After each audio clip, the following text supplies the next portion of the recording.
Canada sits on the sidelines as US, Britain, and Australia move ahead on new security deal. This is the Great White North Report. So the United States, Britain, and Australia have signed a new security deal called AUKUS, AUKUS, which is an abbreviation of all the country names. And for some reason, Canada has been excluded. When pressed, Trudeau refused to say whether Canada was invited to join or not, or whether they were snubbed. And this is a move by the US, Britain, and Australia to go ahead with expanded military pact. Canada's omission from the group suggests a larger problem with how this country is perceived by its friends. Simple. Pure and simple. Trudeau's foreign policy has been entirely lacking ever since he came into office, and it has been an abject failure. Remember when he first got elected, he said that Canada's back and went on a goodwill tour of all of the Indo-Pacific region and came away with nothing. He went out as a celebrity and came back as the laughingstock. He has no credibility among India or China. This snub also shows that the Allies have no faith in Trudeau, especially after the allegations of the Chinese electoral interference in our elections in 2019 and 2021. And the Allies think that Trudeau and the Liberal government have been really soft on China. So this new alliance is aimed directly at China, keeping China contained in the South China Sea. The Americans and British plan to help Australia develop a fleet of nuclear-powered submarines in response to the growing threat of China. Canada at one time considered nuclear submarines during the height of the Cold War, but then the Soviet Union collapsed and we scrapped the idea. The Trudeau government downplayed the importance of AUKUS to Canada, saying Ottawa is not in the market for nuclear-powered submarines, even as others have lamented its absence from the pact. So what Trudeau's saying is he's using the nuclear submarines, saying we don't need them, so we don't need to join this alliance. But really we do. We have to do our part. China is very much a threat to Canadian security internally, and we are in another Cold War, whether you like it or not. Also, our new Indo-Pacific strategy that came out last year is completely lacking in any real direction. Basically, it means that we will confront China when necessary, and we will cooperate with China when necessary. So what they're mostly talking about is climate change, and China is not a leader in climate change. China has destroyed their own country's environment and ecosystem, and are the last place you want to look for climate change leaders.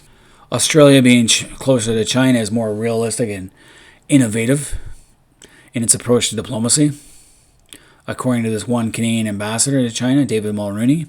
And Australia is willing to invest in its own military to counter that. We, on the other hand, have failed to invest in our military, especially our Navy, and it shows.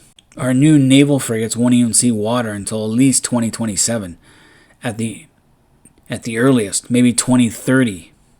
That's a long time to be waiting. It's 2023, 4 to 7 years. So the state of our military, especially the Navy, means that Canada brings little to the table in terms of this alliance. We are no longer a global naval power. We are now more of a coastal naval power. When we send a ship to any exercises in the Pacific or Atlantic, we're sending 1, maybe 2 at most. For Canada, there's problems with procurement, too much red tape, so the whole bidding system needs to be streamlined because it takes forever to pick something. And we need to stick with what governments originally planned. So Harper's Conservatives picked the F-35 to replace the CF-18s. Trudeau comes in power, scraps that idea, goes into another huge bidding process, and comes up with the same goddamn plane, the F-35. It was a complete waste of time.